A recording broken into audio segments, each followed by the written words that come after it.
Today I will discuss what is the inverse trigonometric function। जैसा कि आप जानते हैं, ट्रिग्नोमेट्री के अंदर एक एग्जाम्पल पहले हम लेते हैं इसको समझाने के लिए। साइन π/4 इक्वल टू 1/√2 होता है। π/4 ये है ही रहने देंगे, equal to sine inverse 1/√2।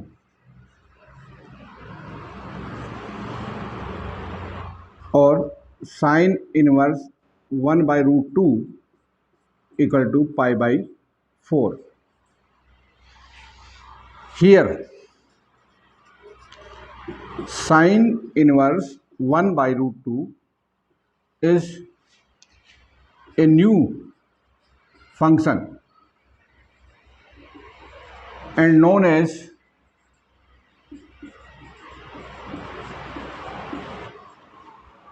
inverse trigonometric function।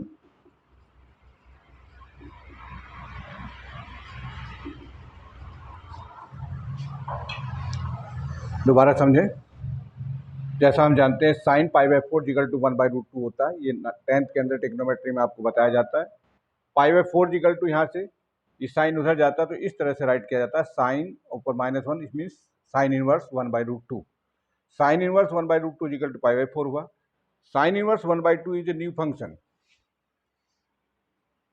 And known as inverse trigonometric function. तो जिस तरह से साइन से बना, इसी तरह से अदर 5 ट्रिग्नोमेट्रिक रेशो से भी 5 इनवर्स ट्रिग्नोमेट्रिक फंक्शन बनेंगे। तो मेरा क्वेश्चन था what is inverse trigonometric function. तो आप यहाँ से क्या ऑब्जर्व कर रहे हैं, साइन इनवर्स 1/√2 क्या किसको रिप्रेजेंट कर रहा है, π/4 को। π/4 किसको रिप्रेजेंट करता है, ट्रिग्नोमेट्रिक रेशो में एंगल को। π/4 represent an angle in trigonometric ratio sin/4 π/4। अब π/4 के प्लेस पे हम क्या लिख सकते हैं, साइन इनवर्स 1/√2 किसको रिप्रेजेंट करेगा, represent an angle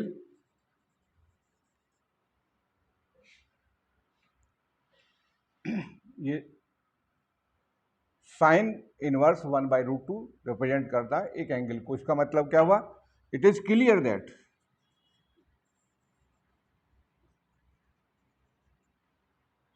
inverse trigonometric function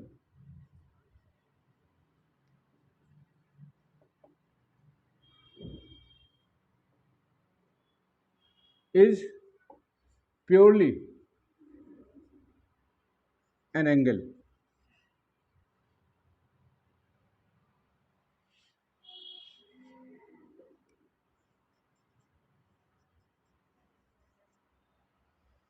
any doubt, किसी तरह का कोई संदेह आपको। फिर दोबारा से रिपीट करते हैं, what is inverse trigonometric function. जिस टॉपिक को हम पढ़ना चाहते हैं सबसे पहले हम उसके बारे में अवश्य जानें। हमें जानना चाहिए कि इनवर्स ट्रिग्नोमेट्रिक फंक्शन क्या है। तो 10th लेवल पे आपने रीड किया है कि साइन π/4 इक्वल टू 1/√2 होता है। π/4 यही रहने दे, साइन को उधर ले जाते हैं तो इस तरह से राइट किया जाता है। और इस तरह से राइट करने का मतलब ये इनवर्स ट्रिग्नोमेट्रिक फंक्शन को रिप्रेजेंट करता है। तो sine inverse 1/√2 equal to π/4। Here sine inverse 1/√2 is a new function and known as inverse trigonometric function. अब दोबारा यहाँ देखते हैं, π/4 रिप्रेजेंट करता है यहाँ पे किस चीज को, एंगल को। π/4 represent an angle in trigonometric sine π/4 implies π/4 के प्लेस पे हम क्या लिख सकते हैं, sine inverse 1/√2 represent an angle हो गया। It is clear that inverse trigonometric function is purely angle. Any doubt, okay. अब हम आगे बढ़ते हैं।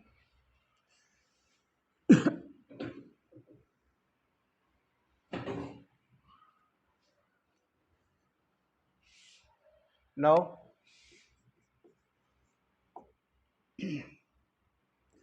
there are 6 inverse trigonometric ratio. First sine inverse x, second cos inverse x, third tan inverse x, fourth cot inverse x, fifth sec inverse x, sixth cosec inverse x. जिस तरह से आपने trigonometry में डिफरेंट टाइप के फॉर्मूले पढ़े हैं, उसी तरह से यहाँ पर इनमें भी एक रिलेशन बनते हैं, वो फॉर्मूले हम बनाएंगे। लेकिन वो सभी के सभी क्या होते हैं, उन्हीं ट्रिग्नोमेट्रिक फॉर्मूलों से बेस्ड होते हैं। तो सबसे पहले हम आपको रेसिप्रोकल रिलेशन समझाते हैं। तो यहाँ पे हमने पाया क्या, कुल टोटल जो है 6 ट्रिग्नोमेट्रिक रेशियो होते हैं। Sine inverse x, cos inverse x, tan inverse x, cot inverse x, sec inverse x and cosec inverse x. अब इसके अंदर जो है आगे बढ़ते हैं। इसमें जो प्रॉपर्टी है, सबसे पहले सेल्फ रेसिप्रोकल रिलेशन। मैं आपको फॉर्मूले बहुत इजीली समझा दूंगा। ट्रिग्नोमेट्री के 11वीं के आपको फॉर्मूले यदि आते हैं तो आप ये समझ लेना कि आपको इनवर्स का कोई फॉर्मूला याद नहीं करना होगा, बिना लर्न करे आप इनको याद रख सकते हैं। रेसिप्रोकल रिलेशन ट्रिग्नोमेट्रिक में जो है आपको पाते हैं कि sine and cosec are, sine theta equal to क्या होता है, या sine x equal to cosec 1/कोसेक एक्स होता है, और कोसेक एक्स इक्वल टू होता है 1/साइन एक्स। यहाँ पर हम जो है इसका रिलेशन जो बनाएगा हमारा, वो बनेगा formula sine inverse x equal to cosec inverse 1/x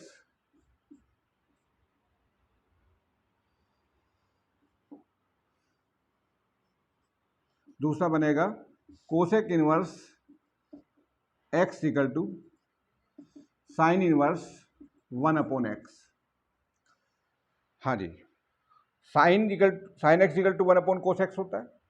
तो आप यहाँ देखें कि यहाँ साइन और कोसेक में रिलेशन है, लेकिन यहाँ रेसिप्रोकल रिलेशन एक्स और कोसेक, एक्स और 1/x में है।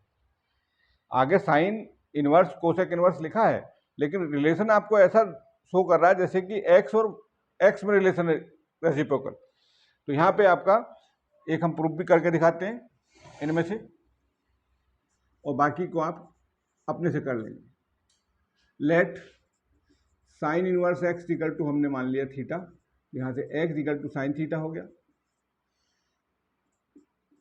रेसिप्रोकल करेंगे तो आपका 1/x equal to cosec theta हो गया,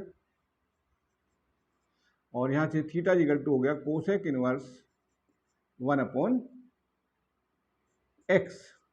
तो यहाँ पे ध्यान दें, 1 और 2 ले लेते हैं। From first and second we have, हम ध्यान देंगे यहाँ पे फर्स्ट के अंदर relation theta sine inverse x को रिप्रेजेंट कर रहा है, यहाँ थीटा कोसेक इनवर्स 1/x को कर रहा है। तो यहाँ from first and second we have sine inverse x equal to cosec inverse 1/x। तो इस तरह से हमने पाया कि एक रिलेशन हमारा ये बन गया। ये हम इस तरह से डार्क कर लेंगे अपना, और ये हमारा बेस्ड है, किस पे बेस्ड है, पहला बेस्ड ऑन दिस। तो इस तरह से ट्रिग्नोमेट्री के जो रेसिप्रोकल रिलेशन है, वो रेसिप्रोकल रिलेशंस में और बाकी के भी बचते हैं 2 रिलेशन, क्योंकि कोस सेक का होता है, तो उनको हम सिमिलरली लिख देंगे। Cosec, cos inverse x equal to sec inverse 1/x, और sec inverse x equal to cos inverse 1/x। इसी तरह third tan inverse x equal to cot inverse 1/x। Second आप भी बोल सकते हैं cot inverse x equal to tan inverse 1/x। तो इस तरह से हमने पाया कि यहाँ पे रेसिप्रोकल रिलेशन ट्रिग्नोमेट्री में होते हैं। साइन कोसेक का रेसिप्रोकल होता है, तो तो sine inverse x equal to cosec inverse 1/x। तो रेसिप्रोकल हमें यहाँ दिखाई दिया x और 1/x में। कहने का मतलब जो यहाँ पे लिखा है x उसमें रिलेशन बनता है। ये साइन इनवर्स कोसेक इनवर्स तो है, लेकिन रिलेशन इनमें दिखाई देगा आपको। इसी तरह से देखिए यहाँ x 1/x, कोस इनवर्स और सेक इनवर्स में x और 1/x, सेक इनवर्स इसी तरह से 10 में आ गया आपका। तो इस तरह से मैं आशा करता हूँ आपको समझ में आ गया होगा। नाउ दूसरी प्रॉपर्टी है सेल्फ एडजस्टिंग प्रॉपर्टी, जिसका बहुत ज़्यादा यूज होता है। ये सब एलिमेंट्री है, इनका कोई खास मतलब होता यूज है, लेकिन बहुत इजीली आप समझ सकते हैं यदि आपको 11th के फॉर्मूले आते हैं। दूसरा नंबर 2 है आपका सेल्फ एडजस्टिंग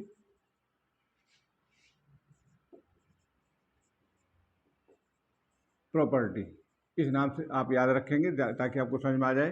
जैसे पहला साइन इनवर्स साइन एक्स लिखा है, या साइन आगे लिखा है इस तरह से, और यहाँ साइन इनवर्स एक्स लिखा है, तो दोनों ही स्थितियों में एक्स आएगा आपका। दूसरा बाकी आप समझ सकते हैं, लिख सकते हैं कोस एक्स या कोस इनवर्स एक्स, एक्स आया। तीसरा tan inverse tan x equal to, ये कहाँ काम आती है, यदि हमें टेन इनवर्स हटाना है तो उसके आगे टेन आना चाहिए, या टेन हटाना है तो टेन इनवर्स उसके लिए एडजस्ट करना पड़ता है। तो यहाँ पे आपका tan inverse x equal to x fourth cot inverse cot x equal to cot inverse x equal to x. Fifth आपका sec inverse sec x equal to sec inverse x equal to x. Sixth आपका cosec inverse cosec x equal to cosec inverse x equal to x1। तो ये आपने पाया कि ये self adjusting property है। आप जब इस चैप्टर के क्वेश्चंस ट्राई करेंगे तो आपको बहुत सी जगह इनका यूज करना पड़ेगा। कहीं मान लो टेन इनवर्स इधर लिखा, इधर कोस इनवर्स लिखा, तो टेन इनवर्स से ही टेन इनवर्स हटेगा। तो यहाँ पे एलिमिनेट करने के लिए, मतलब साइन इनवर्स को एलिमिनेट करना है तो साइन होना चाहिए, कोस इनवर्स को करना है तो कोस होना चाहिए, टेन इनवर्स को करना है तो टेन होना चाहिए इसमें, तो तब एलिमिनेट होता है। तो इसलिए इसको सेल्फ एडजस्टिंग प्रॉपर्टी के नाम से भी जाना जाता है। I hope that is clear. Now next आपको बताते हैं सेल्फ एडजस्टिंग के बाद में जो फॉर्मूले हैं वो किस तरह से बनते हैं। इसके लिए एक 4 एंगल माइनस थीटा, 10th में आपने पढ़े हैं माइनस थीटा के एंगल के लिए जो फॉर्मूले होते हैं, जैसे sine minus theta equal to, आपने यहाँ देखा sine minus theta equal to, आप जानते हैं माइनस साइन थीटा होता है, cos minus theta equal to cos theta होता है। तो इसी तरह से यहाँ पे 4 एंगल माइनस थीटा के लिए इन्वर्स में क्या बनता है, तो आप यहाँ देखेंगे, यहाँ STC लिख लें, याद करने का तुकबंदी कह सकते हो, उसको टेक्निक कह सकते हो दिमाग में बनाए रखने के लिए। S for sine, T for tan और C फॉर कोसेक।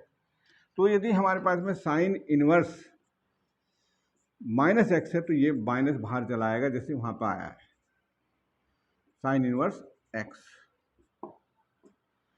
सेकेंड में आपका T है, T for tan inverse minus x equal to minus tan inverse x.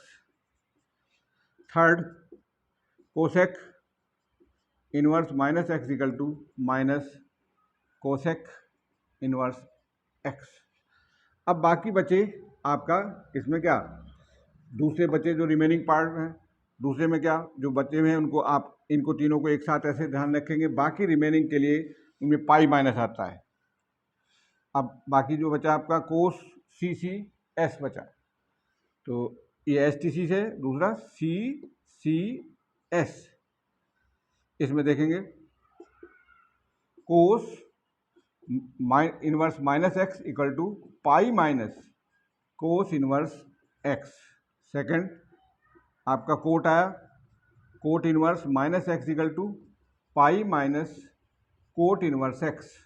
Third S sec inverse minus x equal to pi minus sec inverse x. तो इस तरह से हम ध्यान देते हैं। 10th लेवल पे हमने ये पढ़ा या 11th में पढ़ा माइनस थीटा के लिए हम जानते हैं कि माइनस थीटा फोर्थ क्वाड्रेंट में आता है। फोर्थ क्वाड्रेंट के लिए सी आता है, सी लेटर लेते हैं, सी फॉर कोस एंड सेक होता है। तो कोस और सेक जैसे वहाँ पॉजिटिव होते हैं बाकी नेगेटिव होते हैं, इसमें भी ऐसे याद रखने के लिए S T C, S for sine, T for tan, C for cosec. और सी सी एस का मतलब कोस और फिर यहाँ पे कोट और फिर यहाँ पे सेक। तो इस तरह से ये पाई माइनस होते हैं और ये विदाउट पाई जो है माइनस बाहर निकाल के लिखा जाता है। इनका प्रूफ आपको बताया जा सकता है किसी एक का, जिससे कि बाकी आप लगा लें। तो मैं आपको एक प्रूफ भी बता देता हूँ।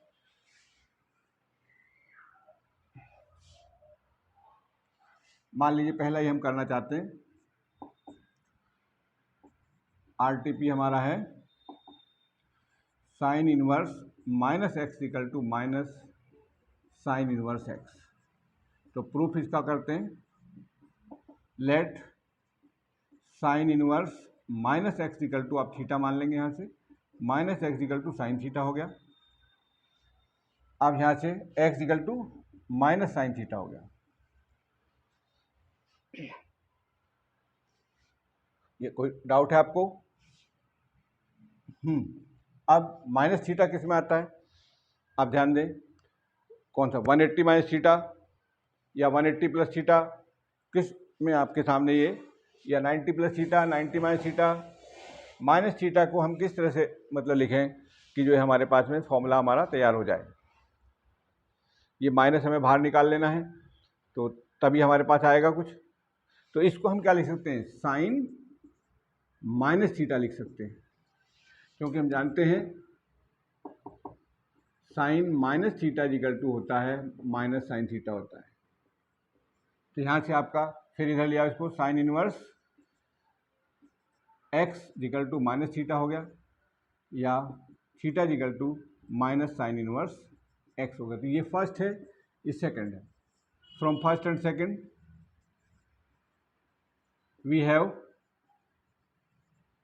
Sign inverse minus x equal to minus sine inverse x. फिर समझते हैं एक बार, क्योंकि करते समय आपको उतना एक्सप्लेन नहीं होता है। Let sine inverse minus x equal to theta, ये साइन इनवर्स उधर जाएगा तो साइन थीटा हुआ, माइनस एक्स बचे, माइनस को इधर ट्रांसपोज कर लें। अब इसके बाद ये फॉर्मूला देखें, साइन यहाँ से माइनस साइन थीटा की जगह साइन माइनस थीटा लिखा जा सकता है, लिखा हमने। फिर इसको यहाँ इधर ले आए, sine inverse x equal to minus theta, फिर माइनस को ले आए तो यहाँ से ये आया, थीटा ये भी है ये भी, तो इस स्थिति ये आ गया आपका। Any doubt? इसी तरह से बाकी के 5 आप अपने से करेंगे।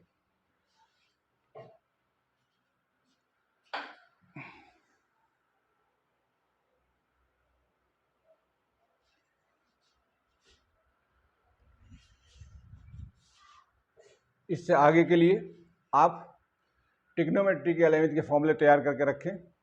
मैं सभी फॉर्मूले जितने भी हैं उन सभी पे आपको समझाऊंगा। इसके अलावा एक फॉर्मूला और मैं आपको बता देता हूँ, बहुत सिंपल सा। 9th में आप कॉम्प्लीमेंट्री एंगल फॉर्मूला पढ़ते हैं, तो यहाँ पे कॉम्प्लीमेंट्री एंगल फॉर्मूला का मतलब होता है थीटा एंड 90 माइनस थीटा। तो वहाँ पे जैसे आप देखते हैं sine 90 minus theta cos theta होता है, cos 90 minus theta sine theta होता है। तो तीसरा आपका property on based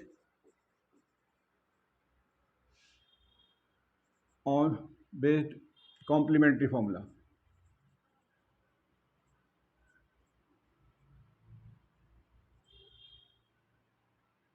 of trigonometry हम देखते हैं जैसे साइन 90 में theta equal to cos theta होता है। ये है आपको यहाँ 90 में थीटा एंड थीटा, ये कॉम्प्लीमेंट्री एंगल फॉर्मूले। तो इन पे 3 फॉर्मूले हमारे बनते हैं। पहला फॉर्मूला बनता है sine inverse x equal to sine inverse x plus cos inverse x equal to pi by 2। दूसरा फॉर्मूला बनता है tan inverse x plus cot inverse x equal to π/2। तीसरा थर्ड फॉर्मूला बनता है sec inverse x plus cosec inverse x equal to π/2। तो इनमें से भी एक हम प्रूव करते हैं। पहला है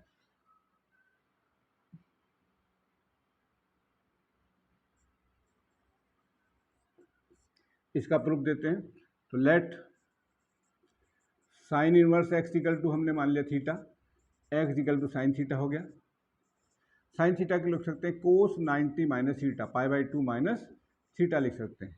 ये कोस इधर ले आए, cos inverse x equal to π/2 minus theta हुआ, थीटा इधर ट्रांसफर करें तो theta plus cos inverse x equal to π/2। Theta की वैल्यू यहाँ से देखें साइन इनवर्स x है plus cos inverse x equal to π/2।